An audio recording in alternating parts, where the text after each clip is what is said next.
Voy a grabar porque esto va a estar repetido el sábado a las 12 horas Chile, 13 horas Argentina, sobre todo pensando en la gente que no puede a esta hora, mucha gente querida de España, por ejemplo. por ejemplo, que a esta hora está ya casi durmiendo. Bueno, lo primero que conversamos, me voy a hacer cargo hoy de la presentación de este encuentro. Y lo primero es presentar las tardes narrativas. Tuvimos el primer como encuentro, el primer encuentro hace 2 semanas atrás y era como un encuentro de prueba, piloto, y no estuvo la Caro esa vez, así que ahora en el primer capítulo oficial de tardes narrativas eh, estamos les cuatro que organizamos esto. Y es súper importante decir que esto no es una actividad de Pranas. O sea, no es que Pranas esté invitando a la otra historia de resonancias, sino que esta actividad es parte de los proyectos que tenemos en conjunto y que hemos hecho en conjunto con la otra historia y con resonancia. Entonces esto, independiente que lo estemos transmitiendo por el Facebook de Pranas, de mutuo acuerdo, es una actividad que se suma a las muchas otras actividades que estamos en colaboración con ustedes. Una colaboración muy bonita que viene hace bastante tiempo y que se ha transformado en amistad, en cariño, en familia, en conversaciones muy lindas, en espacios muy calientitos, para mi corazón por lo menos. Espero que para el de ustedes también, o si no, un poco triste, digamos. O sea, No sé de qué estás no. hablando, la verdad. Yo estoy seguro que para ustedes también. Eh, y entonces estas tardes narrativas las ideamos en este contexto de cuarentena, ¿verdad? Y en este contexto de cuarentena donde hay tantas cosas virtuales, estuvimos conversando mucho tiempo también de qué hacer y como de no sumarse como una vorágine que estaba ocurriendo, capaz que igual nos estamos sumando, no sé. Sino que habilitar un espacio relajado. Esa fue la palabra más repetida en nuestras reuniones, la palabra relajado, que sea algo relajado, porque Facebook, Zoom y todo eso se ha convertido como en algo muchas veces como un deber para mucha gente también. Todo se hace por el computador ahora, para muchas personas, no para todas las personas, por supuesto. Entonces, que fuera algo relajado y que pudiéramos conversar de temas que la misma gente proponía o estaba interesada, eh, de formas que no lo haríamos, por ejemplo, en clase. Entonces, hacerlo como de formas relajadas, que sea una conversa, una conversación. Eso, ya hay 72 personas. Está la Ana, Creo que va Montaner, midiendo a la el Sol. rating. ¿Ah? Vas Voy viendo el midiendo el rating. rating, minuto a minuto. Sí, está el Luchito, la Mariana, mucha gente querida. Eso siempre pasa, ¿eh? Claro, como empieza a sumar un montón de gente como que muy linda, muy linda. Bueno, eso. Lo otro es presentarnos entonces como detrás o a la base o alrededor, en todos lados, Pranas, la otra historia y resonancia, nosotros estamos como representando acá, pero cada una de estas iniciativas tiene un montón de vínculos y de personas y de comunidades que han hecho posible, digamos, como el sostén de estas organizaciones. Entonces, pensamos en presentar un poquito como la otra historia, qué es la otra historia, quiénes están ahí, resonancia, pranas. Bueno, empiezo. Vos Bueno, dale. Vos dale. Bueno, la otra historia creo que somos las más multitudinarias, ¿no? Somos un montón, no sé cuántas personas, pero un montón de personas. eh, acá en Tucumán, al norte de Argentina, que, bueno, que nos venimos reuniendo y trabajando o sea, primero empezamos invitando a pranas a dictar un diplomado acá en Tucumán, y ahí empezamos ya a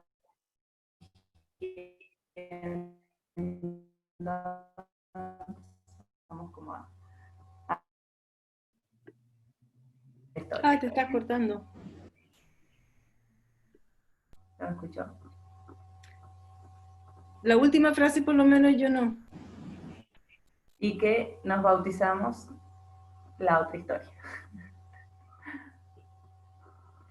Sí. Faltó más, faltó que son un grupo multitudinario, prácticamente de mujeres, y que, bueno, antes vienen juntándose desde mucho antes de que nosotros les Sí. conociéramos. Uh-huh.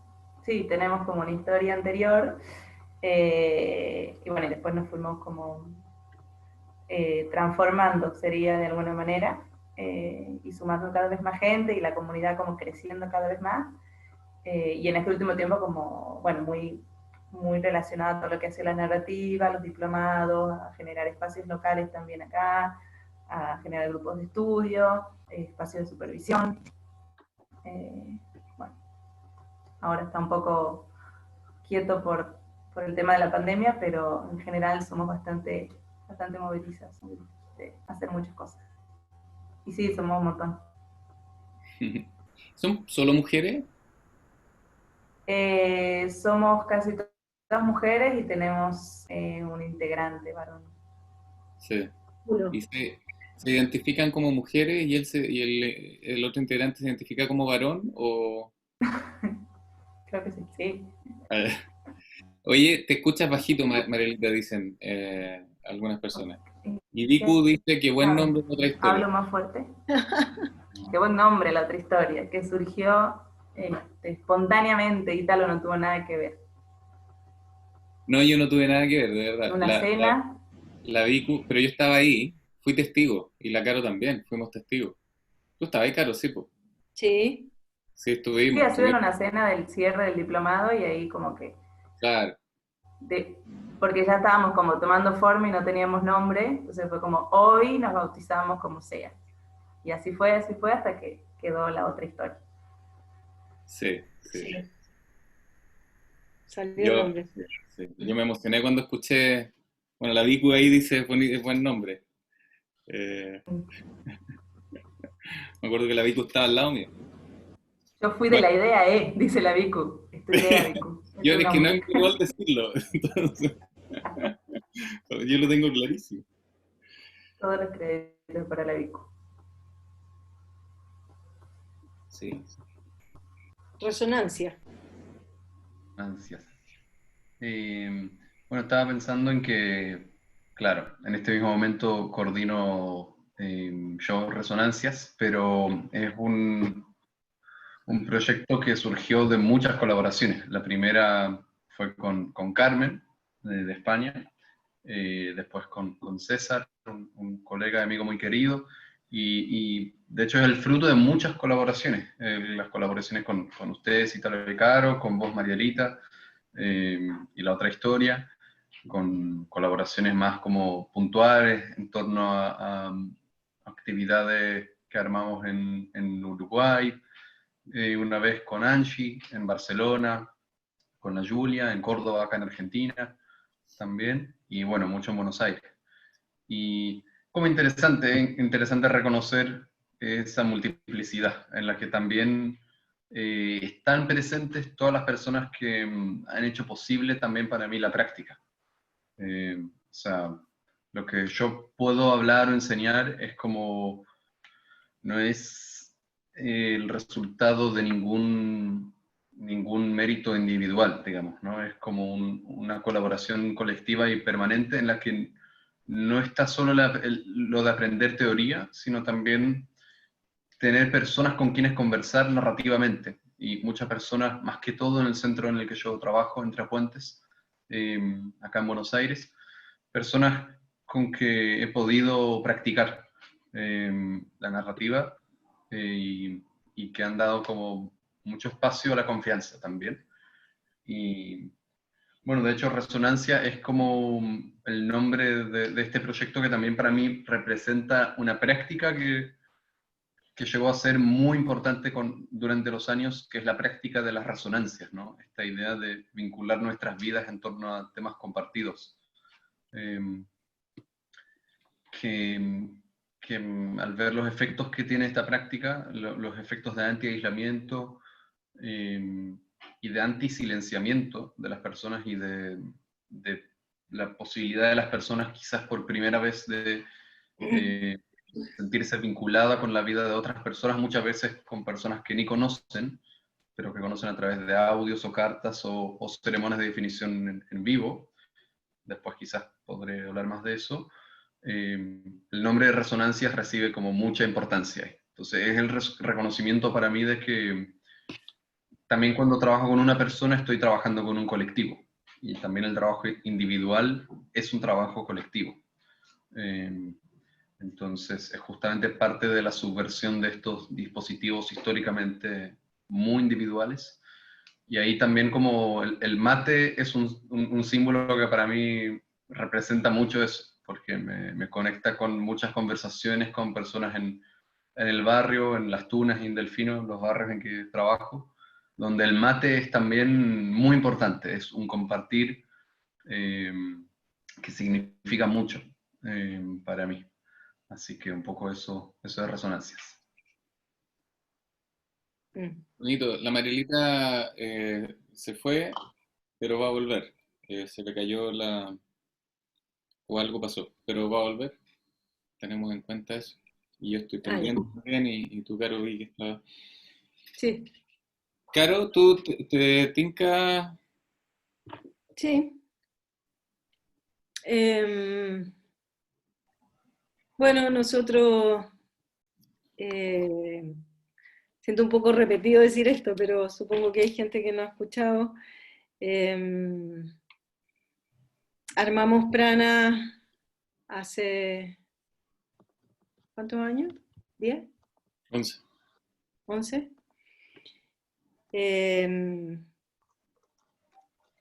Porque cuando la conocimos de las prácticas narrativas, fue como un encuentro así emocionante, conmovedor, diría yo, como muy movilizador y que nos tocó mucho. Estoy hablando en plural porque sé que hay cosas que fueron más o menos similares, quizás de distintos lugares, pero que nos hizo mucho sentido. Y, y lo armamos porque en ese momento, hace 11 años atrás, había muy poco literatura, muy pocos textos que estuvieran en castellano, había poco acceso y una de las cosas que nos pareció importante era poder vincularnos con otras personas para de alguna forma tener más acceso, promover el acceso, compartir material, inquietudes, experiencias en torno a esto en Latinoamérica, porque pensábamos además que tenía como un potencial así como muy transformador de, de nuestras realidades.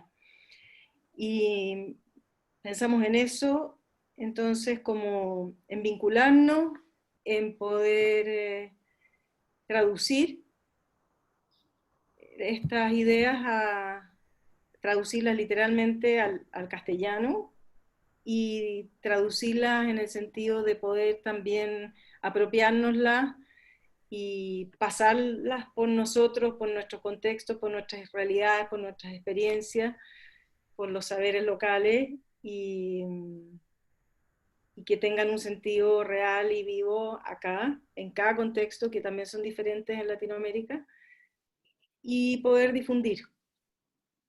Esas fueron como las ideas y creo que en eso nos hemos mantenido así más o menos firmes durante estos años. con más o menos éxito en algunas cosas, pero en eso han estado como los esfuerzos permanentes y el cariño de hacer esto. Perdón por mi fuga, no fue una huida fóbica, tuve que atender la puerta. Ah, Podría haber sido, pero no. Acá estoy. bueno, y decir que Pranas, la Caro y yo, como principalmente, estamos bastante encargados de casi todo lo que pasa, o lo que hacemos y las decisiones y todo eso históricamente. Eh, a veces yo soy más visible y me hablan a mí. Y esas son políticas de las cuales no vamos a hablar hoy día, pero que son políticas que deben tener que ver con género también y con otras cosas. Eh, pero también hay bueno, un poco lo que decíamos, Caro, esto de siempre que nos juntamos, empiezan a aparecer personas que no vemos hace tiempo y que están ahí y que dicen hola con cariño y eso como claramente, y también puedo hablar por los dos porque sé que es así. Eso es súper importante y nos sostiene un montón a ti y a mí en Pranas. Saber cómo tener la imagen de todas estas personas en distintos lugares del mundo, ¿no? Con los que hemos tejido relaciones de cariño también y de respeto y de colaboración con algunas personas y de conexión en torno a estas cosas que son importantes, de resonancias. Eh, y entre ellas, bueno, siempre nombramos a la Marce Estrada, eh, porque la Marce Estrada fue como bien visible e importante también, sobre todo en los inicios y a través del tiempo siempre nos ha estado presente, ¿no? Como acompañando. Siempre que invitamos a alguien a Chile, tenemos un ritual que es la cena en la casa de la Marce, y en esa cena lo pasamos muy bien. Entonces, claro, como no se pueden hacer cosas si no es como con un colectivo, eh, aunque a veces ese colectivo está más invisible en la imagen. Bueno, Joao, ¿cómo estás, Joao? Y presentar el tema, eh, la justicia social y la dignidad, prácticas narrativas, justicia social y dignidad. Con la Caro hicimos un encuentro que le pusimos el nombre de Jornada Reflexiva en el año 2018. De hecho, 2018, enero. ¿no? Enero de 2018, que se llamaba Justicia y Dignidad. Prácticas narrativas, justicia y dignidad. Jornada reflexiva. Y ha sido un tema que ha estado recurrente en nuestra como interés. Estos conceptos, ¿no? De justicia social y dignidad. Y por supuesto que también son conceptos que se han tomado para oprimir, ¿no? Eso es una de las cosas que salieron en la jornada reflexiva, de hecho. Como alguien que decía, la dignidad también como hay discursos dominantes que han moldeado este concepto de dignidad como pobre pero digno. Entonces, como que tengo que aceptar la pobreza porque igual soy digno, una cosa así como son conceptos complejos, no hay una definición única de esto, ¿no? Y la Sol Durso propuso, entre varias personas que propusieron temas, la justicia social y las prácticas narrativas. Así que por eso un poco también estamos como retomando este tema. Eh, y es un tema que además ha tomado mucha visibilidad y mucha fuerza, por lo menos en Chile. Eh, bueno, desde siempre, pero ha sido muy visible desde el 18 de octubre del año pasado, con el estallido social y la revuelta social, en la que mucha de la principal expresión del pueblo estaba estrechamente vinculado a reclamar de vuelta relaciones de dignidad y políticas de justicia social. Esta conversación nosotros la hacemos, ¿por qué estamos hablando nosotros de esto? ¿Por qué vamos a hablar nosotros de esto? Nosotros, nosotras, nosotros, nosotres, de esto. También lo conversamos antes de esta reunión, y yo estoy repitiendo un poco lo que conversamos acá, y es porque usamos una posición de poder, o sea, dentro del hacer terapia, por ejemplo, estamos ocupando una posición en la que o construimos contextos donde se haga justicia y se promuevan relaciones de dignidad, o hacemos alguna otra cosa. Entonces es un poco como conversar de la responsabilidad que tenemos de tener ciertas claridades o cierta conexión estrecha con este tema, con estos temas. No sé si agregarían algo más ustedes, o lo dirían distinto que yo.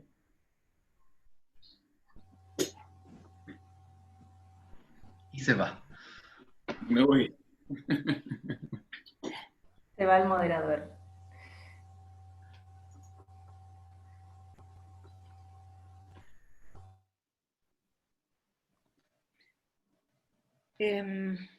Nada, yo creo que sería bueno como meternos en el asunto, porque ya se nos ha ido harto tiempo en presentarnos.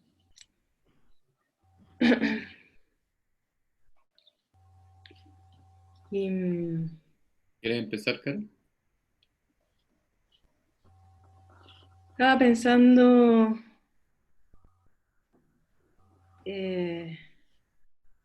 a propósito de lo que tú decías de la responsabilidad, de lo que podemos hacer.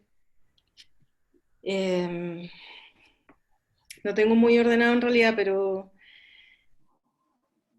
hoy día pensaba que los temas o las ideas en relación a la justicia y la dignidad, en mi experiencia, han tenido mucho que ver con la experiencia misma, ¿no? Y que a lo largo de mi vida, ahora puedo ver cómo se han ido como ampliando estas ideas o estas comprensiones en relación a esto, como por ejemplo, si pienso para atrás, mis ideas de justicia, cuando yo tenía 20 años, estaban muy como acotadas o en torno a la idea de la justicia social como en términos de la equidad económica, ¿no? De posibilidades de acceso, ¿no? En esos términos de trabajo justos, ingresos justos, posibilidades de educación y de acceso a la salud. Pero habían muchos ámbitos de la vida que para mí no estaban o no los había visto como en relación a la justicia o la dignidad, y que en la medida en que por la vida misma he ido como teniendo otras experiencias y conocimientos y relaciones con personas y situaciones, estas ideas se han ido ampliando un montón. O sea, siento que de verdad se han ido ampliando un montón a muchos ámbitos y espacios y como aspectos de la experiencia de ser humano y humana y humane en el mundo. Eso, o sea, como que son valores, convicciones que han ido cambiando mucho en el tiempo, que se han ido enriqueciendo mucho, y creo que si hay algo que ha colaborado muchísimo en ese enriquecimiento es el trabajo con las personas, con la que me ha tocado trabajar y que me han enseñado muchísimo. Y especialmente como en torno a lo que significa hacer justicia y dignidad respecto de las posibilidades de ser en el mundo, como a la legitimidad de ser. Creo que eso es como un ámbito así gigante que como que me estalló, así, y que tiene que ver con muchas cosas, ¿no? De ser lesbiana, de ser queer, de ser más o menos loco, de ser distinto, de ser tímida, o no sé, como muchas definiciones posibles que son cuestionadas, que hay muchos discursos dominantes que lo cuestionan, que lo descalifican, que lo patologizan, etc. Y eso, no sé si hablé mucho ya. Perdón. Te pasaste de tu tiempo, claro, perdiste. Yo pensaba, cuando te escuchaba, Caro, o sea, de verdad de cómo a mí también ha sido el trabajo con personas que ha hecho como más visible, ¿no? Estas nociones de como de justicia, ¿no? O esto que vos decís, ¿no? Como cuando uno, o sea, lo que me pasa en mi experiencia personal, ¿no? Cuando uno ha ido como atravesando la vida en ciertos lugares de privilegio, ¿no? Hay cosas que están como invisibilizadas, ¿no? Y entonces como poder empezar a trabajar con personas y por ahí escuchar, ¿no? Esto que vos decías de cuestiones que son patologizadas, ¿no? Incluso desde lugares de saber, poder, como es la psicología, por ejemplo. A mí como que adentro me producía como mucho malestar, ¿no? Sí, de la panza.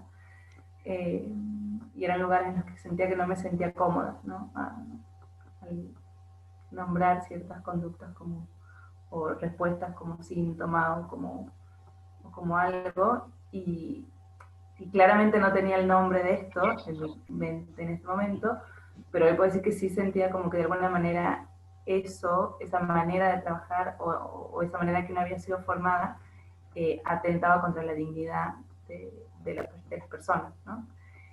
Y bueno, cuando pensamos en la conversación de hoy, lo primero que se me vino, o sea, como, mentira, primero no se me vino nada.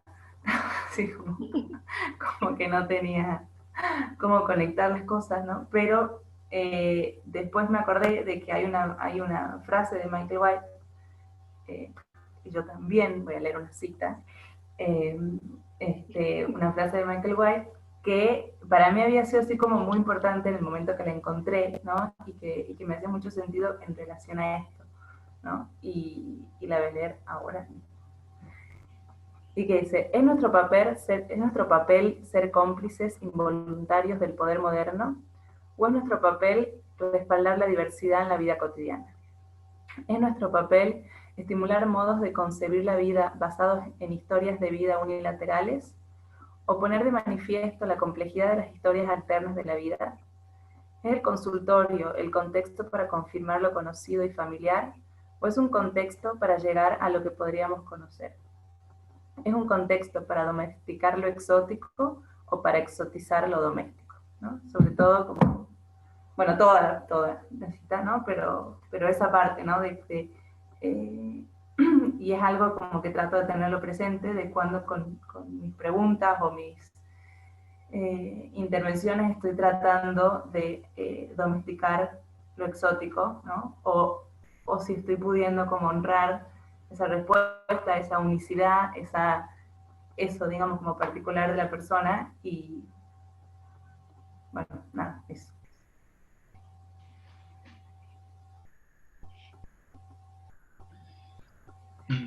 Bueno, voy a hablar yo. no sé si alguien quería decir algo. Bueno, Interesante porque estaba pensando que en el título que elegimos para hoy, y para mí es directamente la continuación de la pregunta que nos hicimos hace 2 semanas. Es como, ¿por qué la narrativa? Porque es una práctica que abre muchas posibilidades de hacer a veces micro justicias sociales y micro dignidades sin saber de antemano cuáles van a ser o cuál va a ser su contenido. Y tampoco necesariamente es que lo sea, porque la narrativa, al igual que cualquier cosa, se puede usar para muchos fines, supongo que también para fines más capitalistas, que para fines más de lucro o etcétera, pero entonces como que pienso que es directamente la continuación de esta pregunta, ¿por qué narrativa?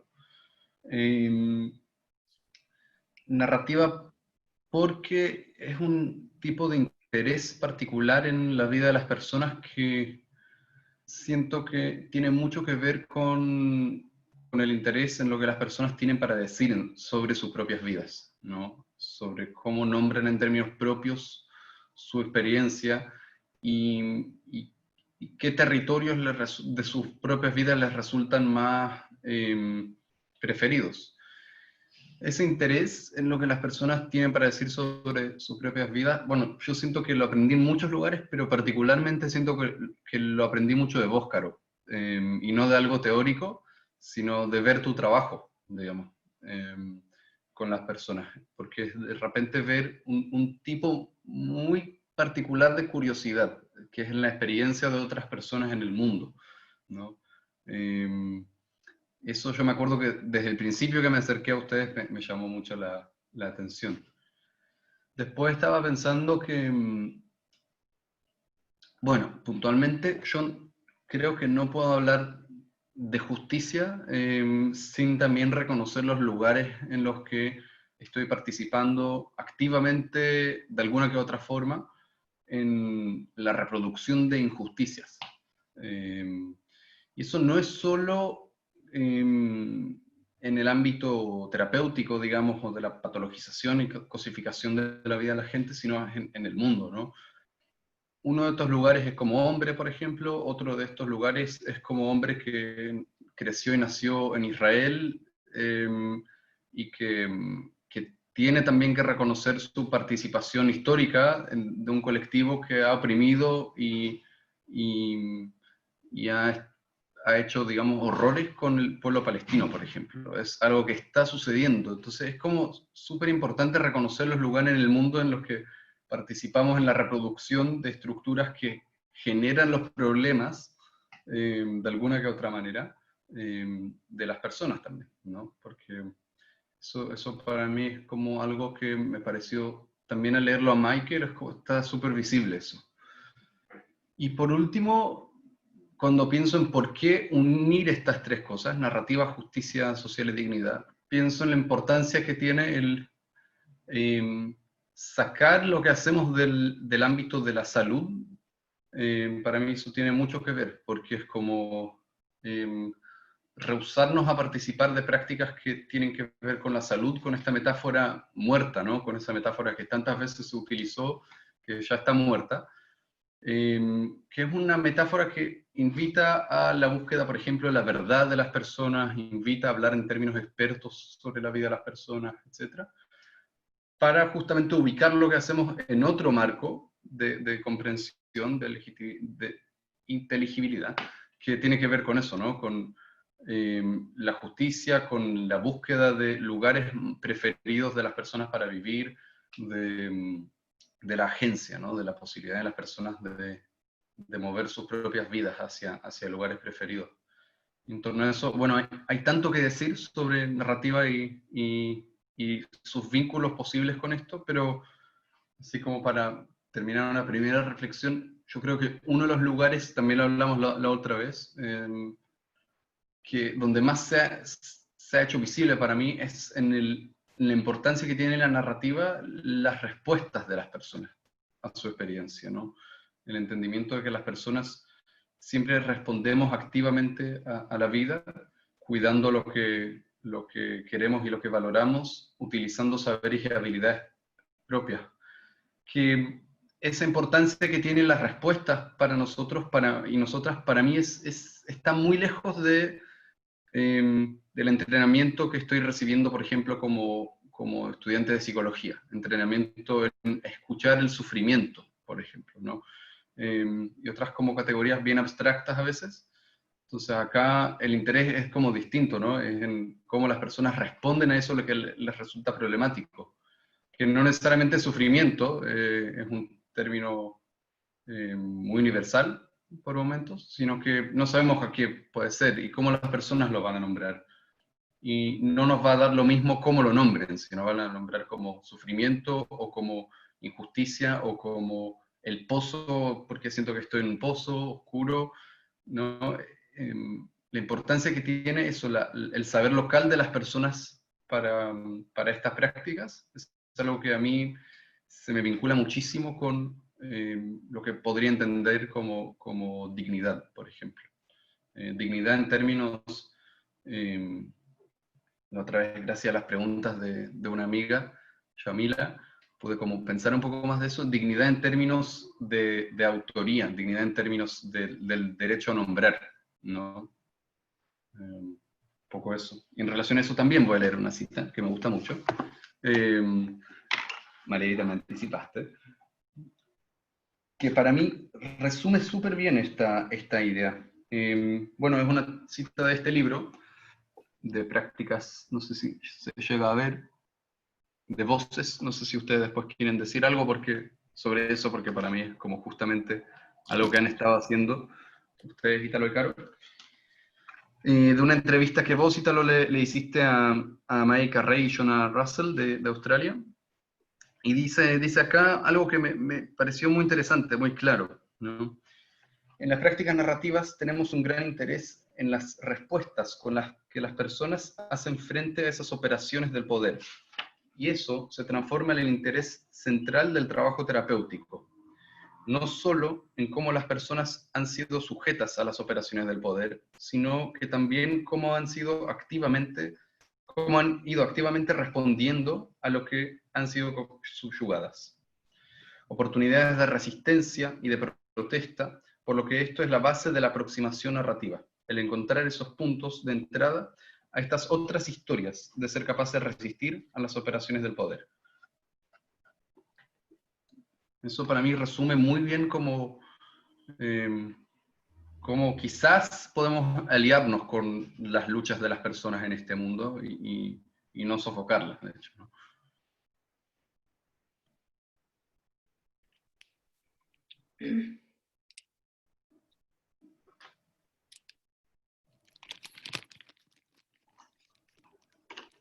Alguien pregunta, Mili pregunta qué libro es. ¿Es el libro Prácticas Narrativas, Voces Latinoamericanas, Tejiendo Relatos Preferidos?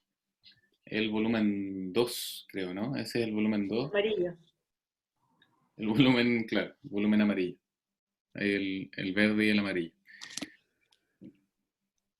Caro, Marelita, ¿quieren comentar algo? Dale tú. Uh-huh.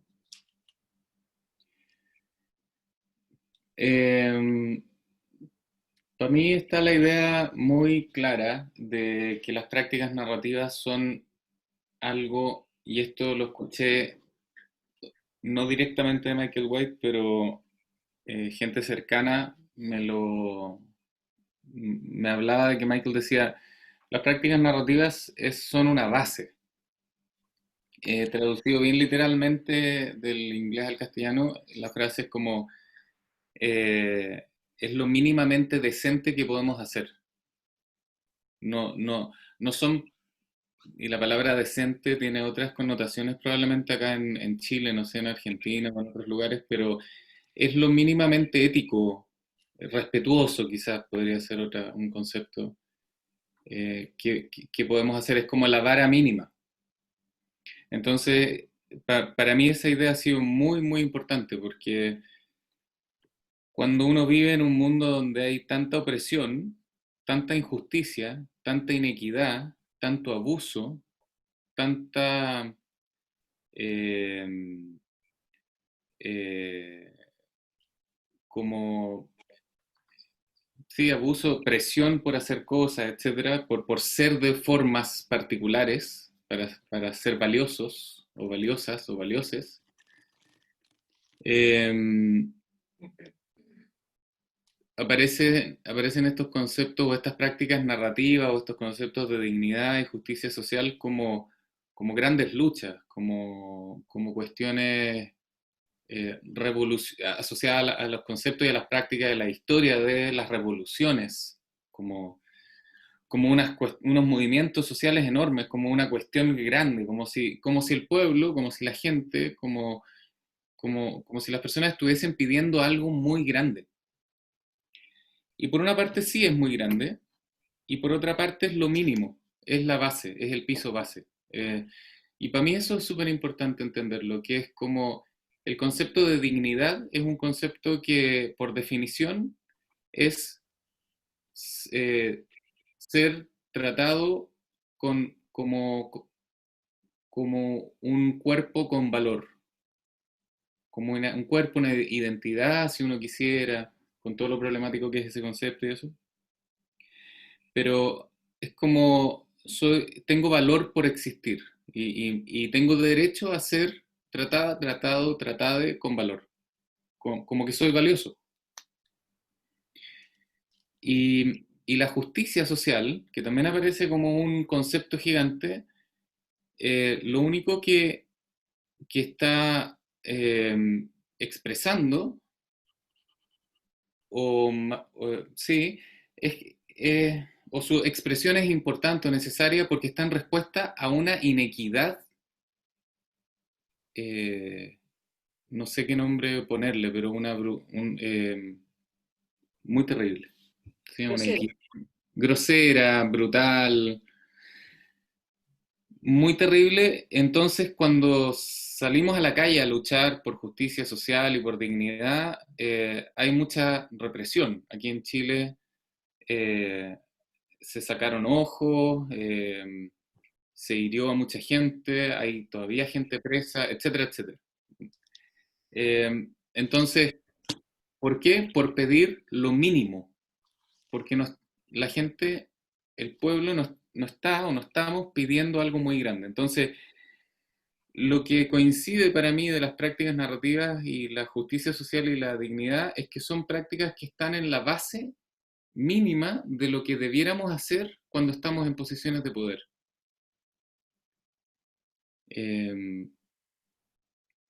No me quiero alargar más en todo caso, pero la idea de la base, de lo mínimo, de la vara mínima, para mí es súper importante como hacerla visible.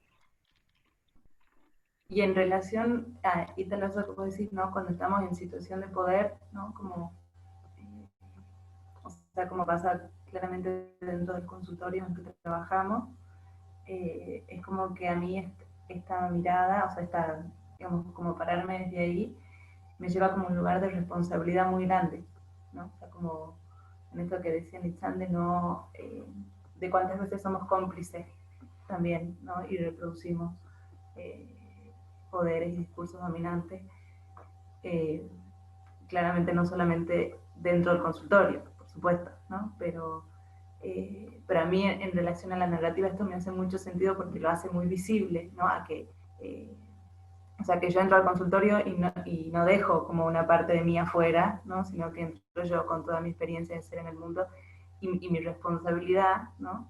En relación a eso, ¿no? Y a las cosas que puedo estar como repitiendo, porque claramente estoy inmersa en la misma marea, y las que hago el esfuerzo de no hacerlo, ¿no? Pero como que me lleva a un lugar como de mucha responsabilidad.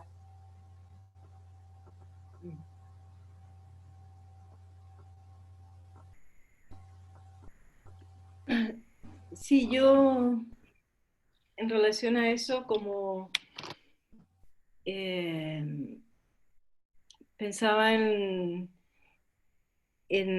cuando hablamos nosotros como de generar un espacio, ¿no? Posibilitar un espacio que en muchos contextos no existe, ¿no? De poder hacer acciones que de alguna manera hacen posible a las personas ejercer ese derecho a tener su propia voz, a hacer justicia con sus vidas y legitimar, digamos, la dignidad de ser. Y yo quería también leer una cita, una cita de la Elisa, que es una mujer con la que trabajamos y que justamente participamos en un grupo, y ella en un momento, creo que fue en relación a esa jornada que íbamos a hacer, que hicimos de reflexión en torno a la justicia y la dignidad, dijo que para ella este espacio, el espacio del grupo de mujeres, que todas se definían como lesbianas, había sido una experiencia relacionada con la justicia, porque era crear, y está subrayado eso, crear, y creo que eso es muy potente porque tenemos esa posibilidad, ¿no? De en conjunto crear algo, ¿no? Crear un espacio de resistencia compartida, crear lazos de pertenencia y apoyo entre personas que han estado años escondiéndose, es hacer justicia a nuestras vidas, a nuestras contradicciones y alegrías y rabias transformadoras. Creo que el hacer visible nuestras identidades invisibilizadas y violentadas por esta sociedad es un acto de justicia. Y le dice justicia creadora, que encuentro muy potente eso, como conectarnos y darle el espacio, no sé, el valor que tiene como lo que se puede crear en el trabajo que hacemos con las personas. Lo último que hice ha sido una experiencia relacionada con la dignidad, porque significa validar mi existencia, poder unir puentes en mi propia vida, dejar de compartimentalizar mi identidad, apropiarme de mí misma como persona, ver lo político en el autocariño, poder pararme y volver a encontrar mi voz. Y al alzarla, ver que ya no estás sola.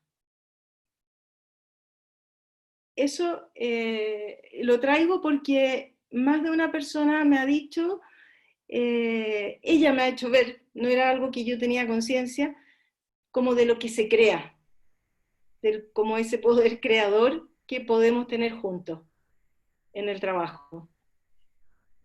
Y creador y transformador y posibilitador, etc. Y lo que yo pensaba, Caro, que siempre, en esto que Ita lo decía, que el pedido es como algo, de algo muy grande, ¿no?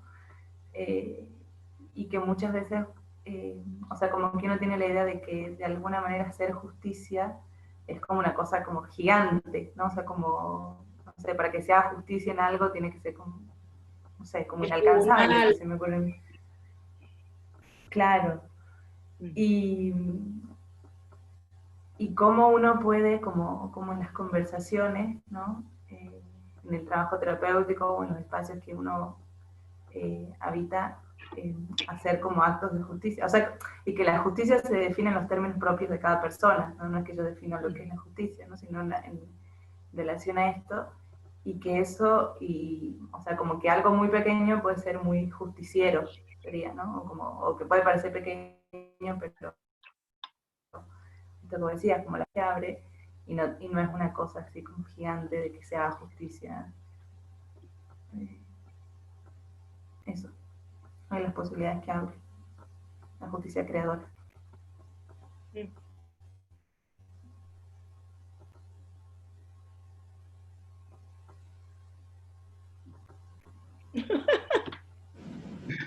Tanto que decir, pero no queremos extendernos mucho, ¿no? Nadie dice más nada. Claro, porque Quedan 6 minutos. quedan 6 minutos. Claro. ¿Cómo? Quedan 6 minutos. Claro, yo en relación a eso, pensando un poco en mi contexto laboral, que sin ser propiamente terapia, de hecho intenta ser antiterapia, intenta hacer simplemente conversaciones, intenta simplemente hacer conversaciones que hacen más visible la resistencia de las personas y lo que las personas saben de sus propias vidas. Como en este contexto la noción de multihistoria, la idea de que ningún relato puede abarcar la totalidad de la experiencia, es una noción muy, muy poderosa, muy posibilitadora, muy creadora, como dijiste vos, Caro. Porque cuando trabajamos con personas, bueno, me imagino que ustedes también tendrán mucha experiencia en relación a eso, pero con personas que hablan de sus vidas en términos de que no tienen lugar en este mundo, o que han merecido las terribles injusticias que han vivido, o que sienten que quieren desaparecer, o etcétera. Son tantas las posibilidades que se abren al saber que ningún relato abarca la totalidad de la experiencia. O sea, yo me acuerdo que sin entender tanto la narrativa, como esta sola idea, habría unas posibilidades de exploración con las personas que son tan importantes, que son tan transformadoras.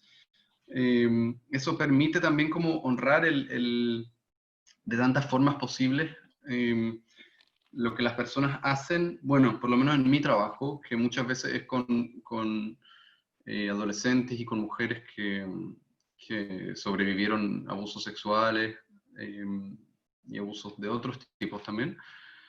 Muchas veces el hecho de contarlo, el hecho de hablarlo, es de por sí un hecho de desafiar el silenciamiento histórico al que fueron sometidas. El solo hecho de compartirlo. Tantas veces me tocó, sin conocer a las mujeres mucho tiempo, que me compartieran historias que nadie conocía, historias que guardaron años en silencio. Entonces, ahí es como que se abren dos posibilidades, ¿no? O, o ser bastante neutral en torno a eso, o incluso como poder ser parte de un entorno que las patologiza o que ven ellas el problema de otras formas que no necesariamente son la patologización, etc. O en honrar este acto histórico de desafiar el silenciamiento como parte de un nuevo relato de sus propias vidas. Entonces ahí es como pensé en esta posibilidad, este poder creador. Eso. Neutral jamás, Neutral jamás. aunque quieras. La ilusión de la neutralidad me suena a mí. Claro, neutral en relación a pretender una neutralidad, y a pretender una neutralidad que invisibiliza completamente, que confirma muchas veces, ¿no? Es como simplemente la confirmación de lo que las personas saben de sus propias vidas, si es un saber que las han hecho sentir que no vale nada, que no tiene lugar en el mundo, que tienen que desaparecer, entonces no es neutralidad, claro. Por Gracias, eso Carlos. digo que eso ya es claramente no neutralidad. Claro, la misma confirmación de este saber es como otro tipo de opresión, quizás como menos visible porque estamos en una cultura que valora estos saberes mucho. Claro. Es estar del lado del opresor. Claro. Quedan 2 minutos. Esto es Y como, yo no estoy viendo el Facebook. ¿Hay algún comentario, alguna cosa? ¿Alguien está escuchando esto? Porque tengo ninguna conciencia de eso. Mira, sí, Caro, todos te están alabando, quiero decirte. mandan mucho cariño. No sé si es alabanza eso, ¿eh, Marielita? Muy potente, Caro, sos la Carlos. mejor, Caro, sos mi ídola. No, no dice ídola. Marielita.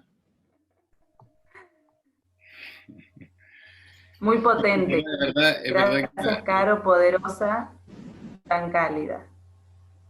Caro y caritas de enamorada. En el club de fans. Fallé. ¿Cuánto pagaste por esto? Mis trolls no están funcionando. No se Oye, nota mi gente. tenemos que terminar. Bueno, y Eh, Ana dice una neutralidad que sostiene la opresión, ¿no? Qué interesante lo de neutralidad, me deja reflexionando.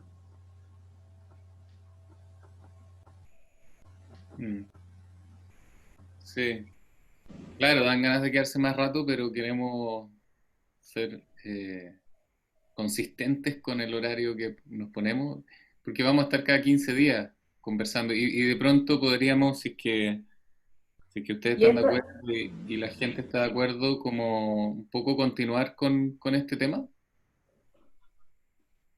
en Eh, 15 días continuamos con este tema. ¿Cómo, Marilita? ¿Esto va a acabar de pronto? Perdón. ¿Cómo? La tecnología esta es que de repente, pum, se apaga.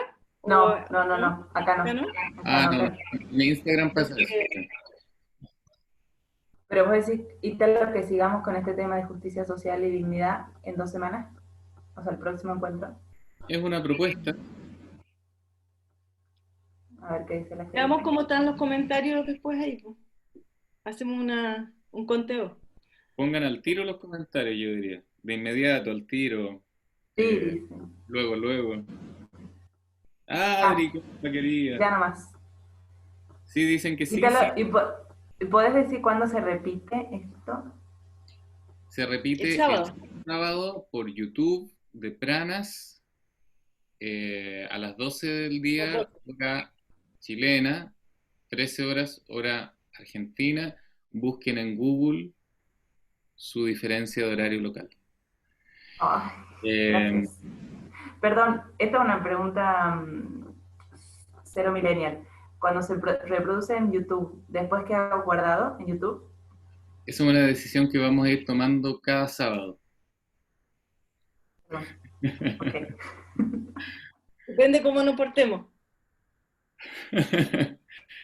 Claro.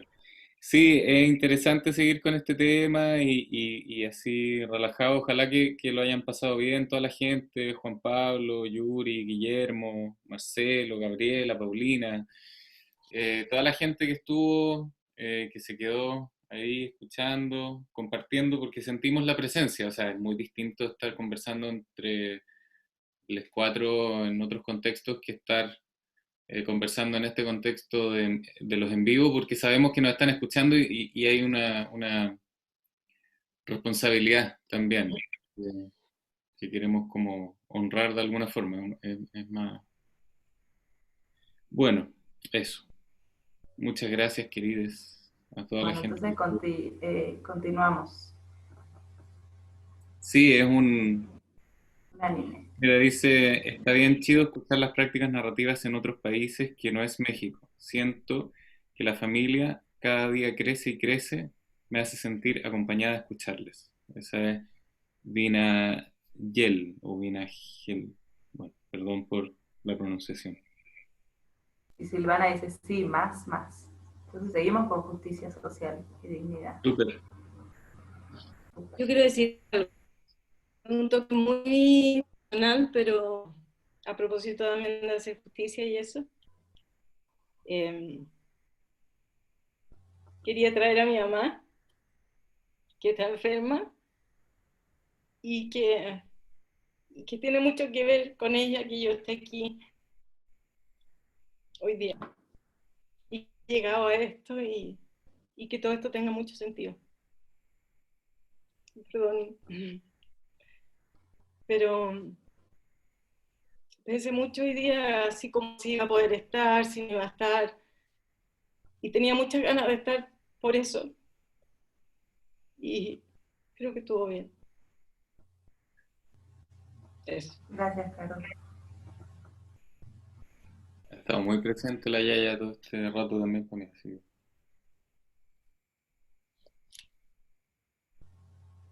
Bien, Gracias. bueno, cerramos. ¿Sí? ¿O quieren decir algo más? ¿No? Simplemente la Carol que nos está leyendo los comentarios que le están mandando muchos, muchos abrazos. Y gracias por estar. Muchas Después lo gracias. puedes leer igual, creo.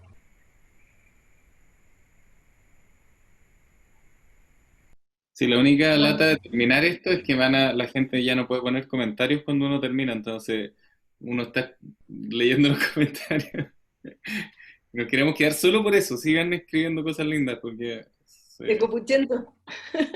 sentí el corazón mucho. Sí, Bueno, y nos vemos en 2 semanas. nos vemos en 2 semanas más. A la misma hora por el mismo canal. Misma hora, mismo canal. Mismo afiche. Mismo feed. Gracias a todo el mundo por la paciencia. Y Si el les cariño. parece interesante o atractivo también, compártanlo con otra gente y así. Y también si quieren como quizá mandar, como no, ahora nosotros podéis ir comentando, pero por privado algún comentario, sugerencia o alguna, algo como para Absolutamente, todo recibido. @pranaschile, arroba Instagram, @pranaschile. La tarea en el chat, la tarea Marilita, Otra ¿Ah? historia, prácticas narrativas Tucumán. Ya, la otra historia, prácticas narrativas Tucumán. Sí, Y denos arroba- like. Y @Resonancias Buenos Aires BSAS. Resonancias Buenos Aires de SAS. No, Resonancias BSAS. Menos Hay que mal, hacer sin público Bóvitalo, algo. Hay que, Presidente. la página tendría a un seguidor que serías vos. Nada más, nadie más. hay que hacer visible esta lejanía con lo millennial que tienes para ser de la generación que eres. Bueno, besos. Bueno, besos. Muchas gracias. Chao, chao. Chao. Cuídense.